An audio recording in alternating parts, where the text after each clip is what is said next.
Hola, esta es la clase de álgebra y funciones, en donde vamos a repasar justamente lo que es la función exponencial y logarítmica y algunos de sus usos.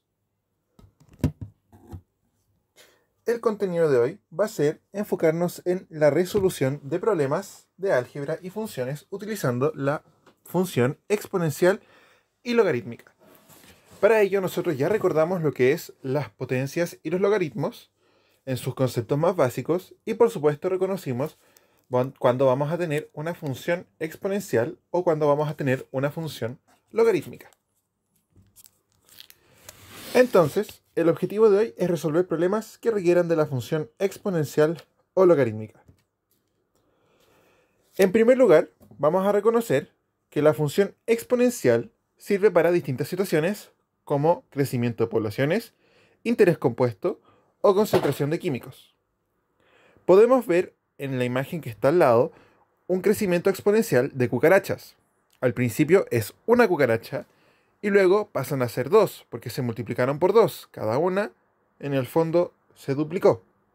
Pero luego estas dos cucarachas se duplicaron y obtuvimos cuatro, para luego que estas cuatro cucarachas se hayan duplicado y obtener ocho. Y así. Normalmente las poblaciones crecen a un ritmo exponencial, donde x son los periodos que transcurren, n es la población inicial y k es el índice de crecimiento de cada periodo. Esto significa, por ejemplo, que si yo tengo la función población de x es igual a n por k elevado a x, yo voy a tener que la población inicial n se va a multiplicar por k según distintos periodos. Por ejemplo, si yo sé que la población se duplica por cada hora, entonces yo voy a tener que la población inicial yo la voy a multiplicar por 2, ya que se duplica, elevado a x, que sería cada hora. Luego tenemos la situación del interés compuesto, que es una situación muy común. En este caso vamos a tener un depósito en donde va a crecer o decrecer según la función, que es muy parecida, n por 1 más k elevado a x, donde x son los periodos que transcurren, n es el depósito inicial y k es el interés por cada periodo en decimal. Esto significa que si yo tengo un depósito compuesto, yo voy a tener que multiplicar la población inicial, en este caso la cantidad de dinero inicial, por la tasa de crecimiento.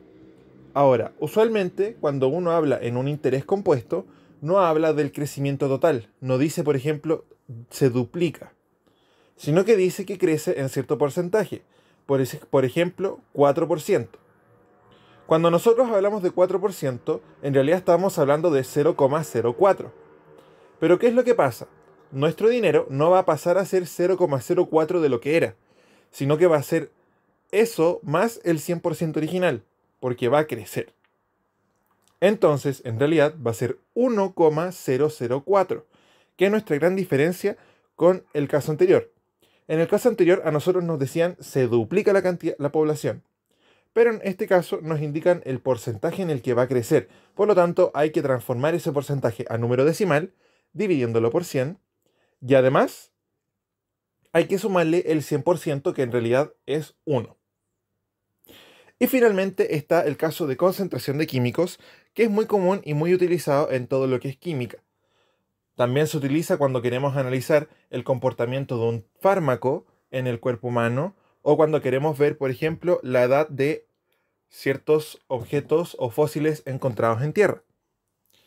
En este caso depende de la información que se me entregue, porque a veces me pueden entregar directamente la tasa de decrecimiento o también me pueden dar el porcentaje de decrecimiento. Entonces es tan importante como en los dos casos anteriores saber distinguir qué es lo que me están entregando, cuánto va a crecer mi función. Entonces, veamos un pequeño ejemplo. Se estima que la tasa del contagio del COVID-19 es de 1,4 si no se siguen las medidas de seguridad. Quiere decir que cada día la cantidad de pacientes aumenta en promedio 1,4 veces. O sea, quiere decir que hay días en que aumenta más, hay días que aumenta menos, pero en promedio es 1,4. Sabiendo que casi al mismo tiempo a Chile llegaron 3 pacientes contagiados, ¿cuántas personas contagiadas habrá al cabo de 3-4 semanas? Entonces, aquí es donde nosotros tenemos que reconocer la información que se nos entrega. En primer caso, nosotros tenemos que esta población va a crecer, porque los contagios aumentan. La tasa de crecimiento me la están indicando, porque dice que la tasa de contagio es de 1,4. Eso va a ser entonces mi tasa de crecimiento, que yo voy a tener, que sería el K de mi función.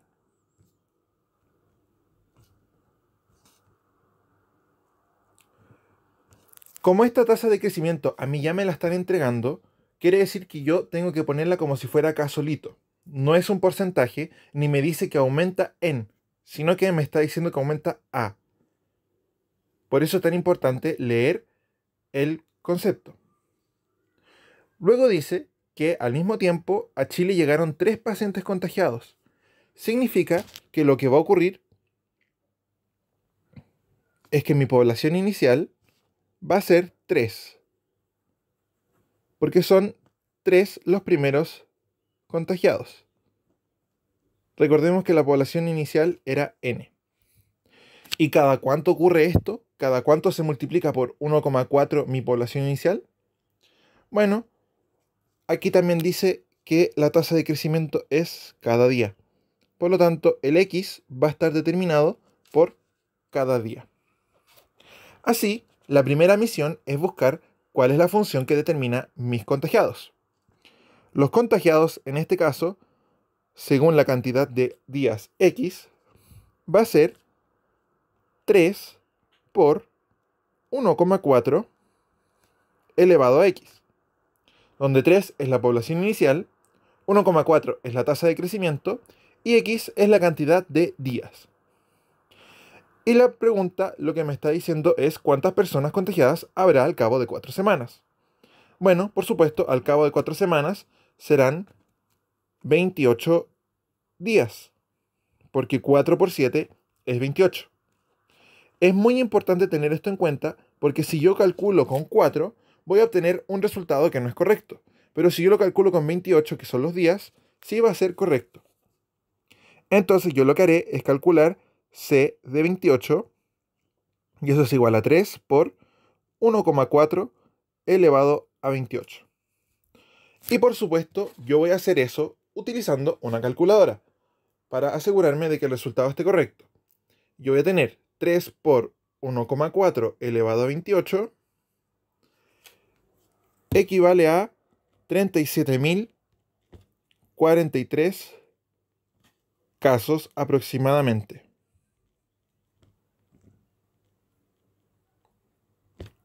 Quiere decir que partimos con 3 pacientes y al cabo de 4 semanas, casi un mes, ya vamos a tener 37.000 pacientes contagiados. Ahí es donde aparece una noticia tan importante o un concepto que ya hemos escuchado muchas veces: aplanar la curva. Recordemos que una función exponencial crece de esta forma. Al principio va creciendo muy poco, muy poco, muy poco, pero de repente empieza a crecer cada vez más rápido y se dispara.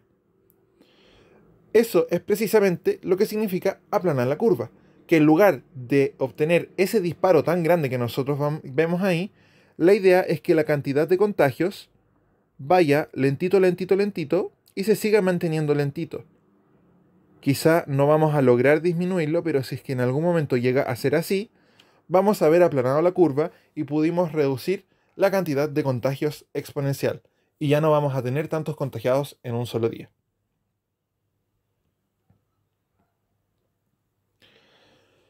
Luego tenemos un ejercicio que dice: cierto banco ofrece una cuenta de ahorro gratuita con una tasa de interés mensual del 0,4% a favor del cliente. Es decir, el cliente recibe mensualmente un 0,4% de lo que tiene. Si alguien deposita inicialmente 250.000 y nunca más incorporó nada, ¿cuánto será el saldo tras 2 años de ahorro? Esto es un problema muy similar al anterior, solo que en este caso, fijémonos que lo que me está diciendo es que el cliente recibe mensualmente un 0,4 de lo que tiene. Entonces, se le agrega a lo que ya tiene un 0,4%. Esto quiere decir que yo no lo voy a multiplicar por 0,4. Lo voy a multiplicar por 100,4. Porque ese es precisamente el resultado final. Yo voy a tener mi 100% más mi 0,4%. 100,4. Y eso, además, no lo puedo multiplicar en porcentaje. Lo tengo que multiplicar en decimal. Así que va a ser 1,004. Entonces, mi tasa de interés mensual es 0,4, pero yo le tengo que agregar el 100%. Así que vamos a tener que es 1,004. Vamos a tener que el saldo inicial es 250.000 y va a ser un depósito mensual. Por lo tanto, va a ocurrir cada mes. Entonces, los ahorros en X van a ser el saldo inicial, 250.000 pesos, multiplicado por 1,004 elevado a la cantidad de meses. Ahora, me está preguntando cuál será el saldo tras 2 años. Y voy a tener entonces que 2 años son 24 meses. Entonces vamos a querer calcular los ahorros tras 24 meses, lo que son 250.000 por 1,004 elevado a 24. Y si yo calculo ese valor en una calculadora, voy a tener 250.000 multiplicado por 1,004 elevado a 24. Y eso es 275.137 pesos aproximadamente, porque yo debería obtener en realidad 0,75. Entonces, tras 2 años de depósito, esta persona va a tener aproximadamente 275.137 pesos sin haber hecho nada, más que prestarle su dinero al banco.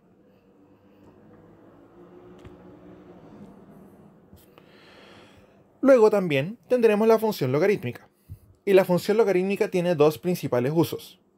El primero es usarlo en una escala logarítmica.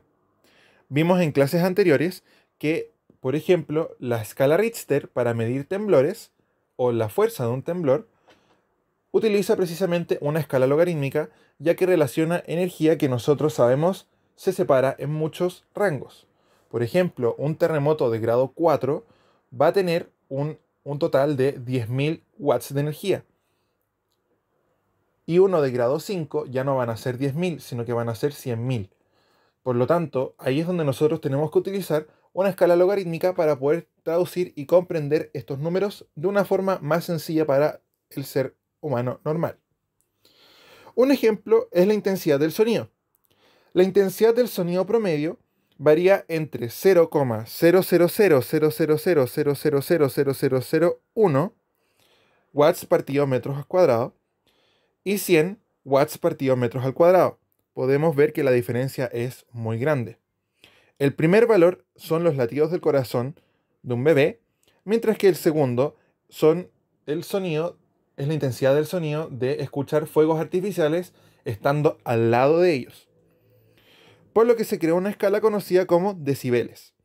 Entonces, con los decibeles nosotros podemos comprender de mejor forma qué significa un sonido menos intenso y uno más intenso. Donde el 0 va a ser este sonido de los latidos del corazón y 140 va a ser este sonido de los fuegos artificiales. Entonces, esta escala simplemente se creó y se estableció como 12 más 10 veces logaritmo base 10 de x, donde x es la intensidad del sonido en watts partido metros al cuadrado. Entonces, esto es simplemente para traducir los números que en nuestro caso en este caso van a ser la intensidad del sonido en algo que podamos comprender de forma mucho más sencilla, como una escala del 0 al 140. O, por ejemplo, en los terremotos, en una escala del 0 al 12. O en el pH, en una escala del 0 al 14. Existen distintos tipos de escalas y todas se utilizan con logaritmos. Y finalmente, el último caso en el que se puede utilizar la función logarítmica es para calcular la función inversa de todos los casos anteriores de la función exponencial. Recordemos que la función logaritmo es la función inversa de la función exponencial. Entonces, todos los casos en los que servía mi función exponencial, yo la puedo traducir y utilizar en la función logarítmica para obtener el dato al revés. Por ejemplo, en lugar de ver cuánto saldo voy a tener al cabo de tanto tiempo, puedo obtener cuánto tiempo me demoro en obtener tanto saldo. Un ejemplo es el pH en química, que determina qué tan ácido es un compuesto. Usualmente los valores oscilan entre 0 y 14, siendo 0 muy ácido, 7 neutro y 8 muy básico. La fórmula del pH se calcula utilizando la concentración molar de iones de hidrógeno en la sustancia, donde pH de X es igual a menos logaritmo base 10 de X, siendo X la cantidad de iones de hidrógeno en moles por litro de sustancia. Entonces, lo que me piden aquí es calcular el pH del jugo de limón y el pH de la leche, sabiendo que el jugo de limón tiene una concentración de 0,01 moles por litro, mientras que el pH tiene una concentración de 0,000005 moles por litro. Y yo simplemente lo que tengo que hacer es reemplazar estos valores en mi función, obteniendo en este caso 2 y obteniendo en el otro caso 0,00000, un valor de 6,3 aproximadamente. Entonces voy a tener que el jugo de limón es mucho más ácido que la leche, siendo los dos mucho más ácidos que el agua, por ejemplo, que tiene un pH 7. Y eso sería todo por la clase de hoy. Les agradezco su atención. Recuerden que cualquier duda se pueden comunicar con sus profesores. Adiós.